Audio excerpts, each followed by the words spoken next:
তো hello guys, back to my YouTube channel mini blog. Radhe Radhe. তোমরা সবাই কেমন আছো? আশা করি তোমরা সবাই ভালোই আছো। আর আমি এখন আছি দীঘাতে এই মুহূর্তে, তাই তোমাদেরকে দীঘার ভিউটা দেখানোর চেষ্টা করছি। এত পরিমাণে দীঘার জলের পাহাড়, কি বলবো তোমাদেরকে, বলে বোঝাতে পারবো না। প্রচুর জোয়ার এসেছে, সবাই স্নান করার জন্য দাঁড়িয়ে আছে। তোমরা দেখতেই তো পাচ্ছিলে সবাই দাঁড়িয়ে আছে। আর এখন প্রায় বাজে 1টা, তাই এখন 1টা বাজে, তাই জোয়ার কমতে চাচ্ছে না। ঠিক আছে গাইস, এখন জোয়ার কমে না বলে সবাই দাঁড়িয়ে আছে স্নান করার লেগে।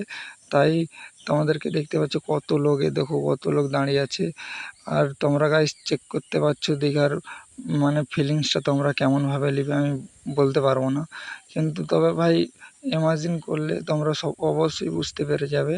তো গাইস, তোমাদেরকে এই ভিডিওটা যদি ভালো লেগে থাকে, আমার এই ছোট একটা মিনি ব্লগ, তো গাইস ভিডিওটা ভালো লেগে থাকলে একটা তোমাদের ভাইটাকে একটা লাইক, একটা কমেন্ট, একটা শেয়ার গাইস অবশ্যই করে যাবে। তোমাদের ভালোবাসা গাইস একটু চাই গাইস।